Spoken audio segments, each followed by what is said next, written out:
আমি আর ডিরেক্টলি কাউকে অ্যাটাক করব না, শুধু বলবো যে ধরেন আসিফ নজরুলের মতো নিম্ন জাতের লোকজন যখন ক্যাবিনেটে থাকে, you're finished as a country, you could just it's finished, there is no future in this country. যে রাজনীতি হলো খুব এক্সপেন্সিভ বিজনেস, মানেটা কি? Oh definitely it's a very expensive business. এটাতে একটা দল, বিশেষ করে কোনো দল চালাতে গেলে অনেক ধরনের খরচ আছে, এটা কোনো অ্যাভয়েড করা যায় না। আমি নিজে দেখেছি এবং আমি সেজন্য অ্যাভয়েড করেছি। অনেক নতুন দল আসছে আমার কাছে নেতৃত্ব দেওয়ার জন্য, আমি না করেছি বলে আমার সেই রকম টাকা নেই একটা দল চালাবার। আমি সংসারের টাকা দিয়ে আমি দল চালাবো, এটা হয় না। আর বেতনের টাকা দিয়ে দল চালানো খুব কঠিন। তো এটা ঠিক, এইটার কোনো ট্রান্সপারেন্সি নাই। আমি একটা প্রোগ্রামে দেখছিলাম, একজন বলছিল যে আমার ওয়েলথ, আমার স্যালারি, এগুলি প্রাইভেট ব্যাপার। সে কিন্তু একটা সেমি পাবলিক ফিগার ছিল, it's not a private business. এটা এখানে আমার ব্যাপারে একটা ইনকোয়ারি তুলেছিল যে নির্বাচনের সময় যে এতগুলি বেতন কোত্থেকে পেল।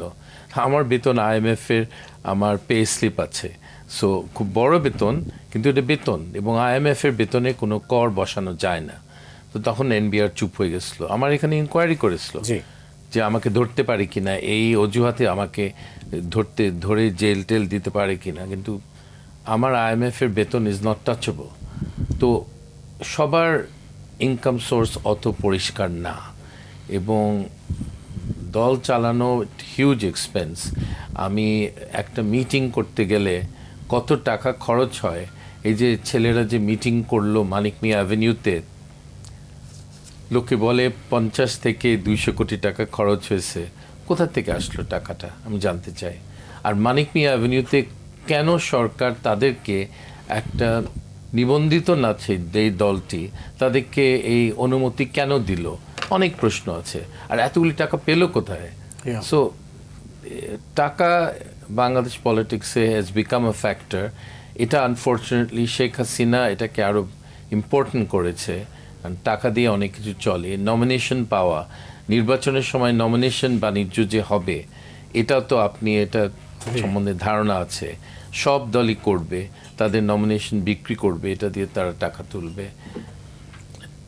It's become part of Bangladesh politics.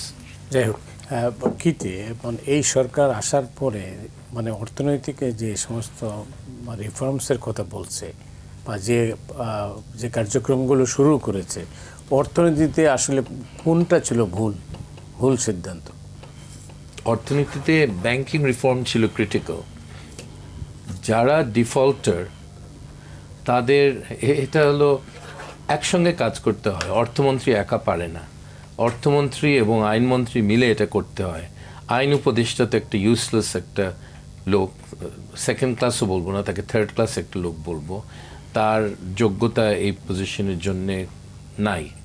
এবং যদি ব্যবস্থা করা যেত যে যারা ব্যাংক ডিফল্টার তাদের অ্যাসেট সিজ করার, তাড়াতাড়ি সিজ করার একটা ব্যবস্থা করা যেত, তাহলে ব্যাংক ডিফল্ট রেট এখন এটা চুঙ্গে যেত না। এখন কিন্তু historical high bank default. Awami লীগের টাইমের চেয়ে বেশি এখন ব্যাংক ডিফল্ট। এটা কি করে হয়? মানে আমার প্রশ্ন হলো, এটা কি করে হয়? তোমরা ব্যাংক ডিফল্টের প্রচুর অ্যাসেটস আছে, অ্যাসেট সিজ করা আমাদের আইনি ব্যবস্থায় কোনো সুযোগ নাই।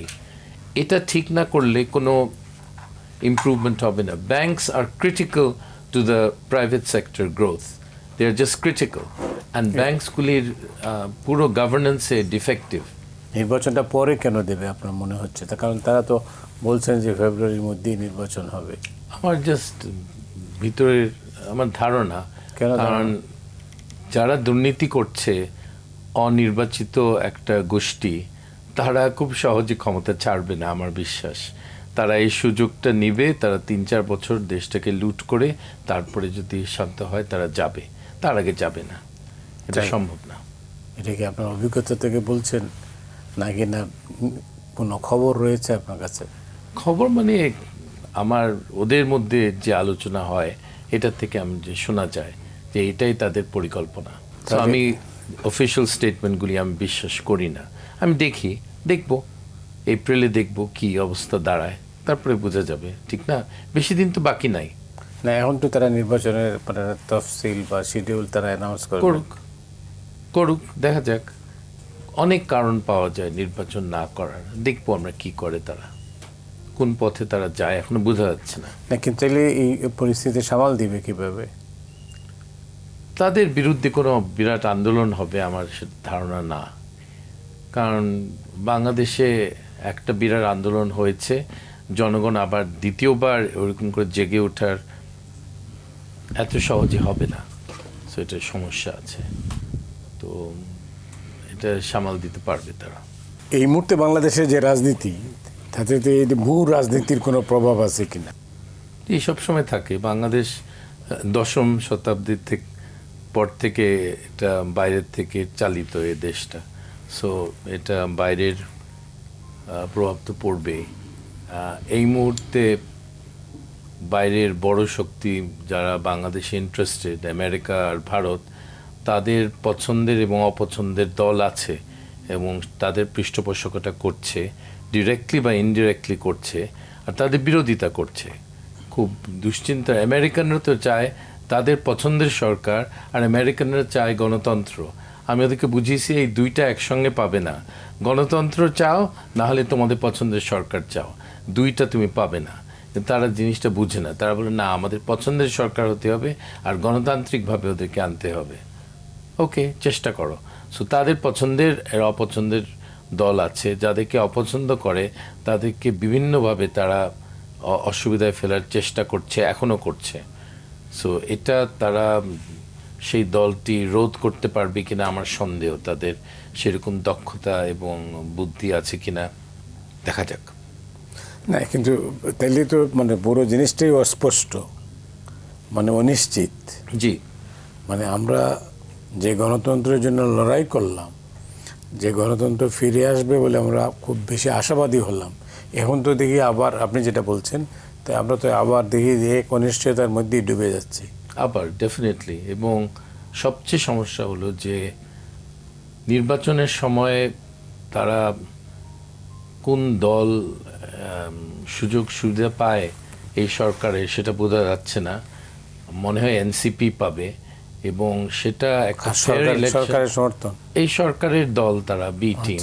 এখন এটা এই সরকারের দ্বারা কতটুকু একটা সুষ্ঠু নির্বাচন পাওয়া যাবে এই ব্যাপারে আমাদের অনেকের সন্দেহ আছে। তাদেরও একটু চিন্তা করা উচিত। তাদের একটা এজেন্ডা আছে, তারা একটা দলকে বাংলাদেশে প্রতিষ্ঠিত করতে চায়, এবং বড় দল যেটা এখন আছে বিএনপি, এটাকে তুচ্ছ তাচ্ছিল্য করে এটাকে কোনো মতে সাইডলাইন করা তাদের উদ্দেশ্য। দেখা যাক তারা পারবে কিনা, আমার সন্দেহ। কিন্তু এই প্রচেষ্টা চলছে, তাদের বদনাম করছে এবং চেষ্টা করছে তাদেরকে বিভিন্নভাবে তাদেরকে আটকায় রাখতে। না, যে দলটার প্রতি তাদের সমর্থন আছে প্রকাশ্যে বোঝাই যাচ্ছে, কিন্তু সেই দলটার অবস্থা তো আমরা লক্ষ্য করছি, দেশবাসীও লক্ষ্য করছে। এই অবস্থায় তারা কিভাবে টেনে নিয়ে যাবে? নির্বাচন একটা খুব জটিল প্রক্রিয়া হয় বাংলাদেশে। আমার এলাকায় আমি দেখছি 173টা ভোট কেন্দ্র, এইগুলিকে দখল করা এবং দখল থেকে রক্ষা করা এটা খুব কঠিন কাজ। এবং সরকার যদি এই ব্যাপারে সিনসিয়ার না হয়, ইউ হ্যাড ইট, কোনো কিছু করার নাই। এটা জনগণ আপনার পক্ষে, এটা কোনো ব্যাপার না। সরকারের একটা বড় ভূমিকা আছে, এবং আমি মনে করি যে এই সরকার doesn't come to the table with clean hands in the legal term. They have an agenda, and তাদের দ্বারা একটা ভালো নির্বাচন পাবেন না। ডক্টর রেজা কিবরিয়া, বারবার কি আমরা হতাশ হতেই থাকবো? এই মুহূর্তে তাই তো মনে হয়। আমরা এই সুযোগটা, একটা ভালো কিছু করার একটা সুযোগ ছিল, এটা আমরা হারিয়েছি এই সরকারের অধীনে, এবং এরকম সুযোগ আর আমার মনে হয় না ভবিষ্যতে আসবে। কেন হারালাম? আসবে না। এটা কেন হারালামটা কেন? এদের অদক্ষতা, এদের দেশ পরিচালনা, নিরামিষ দিয়ে বাংলাদেশ শাসন হয় না, এবং সবার কাছে ভালো মানুষ হওয়া যায় না। আমি আর ডিরেক্টলি কাউকে অ্যাটাক করব না, শুধু বলবো যে ধরেন আসিফ নজরুলের মতো নিম্ন জাতের লোকজন যখন ক্যাবিনেটে থাকে you're finished as a country you just it's finish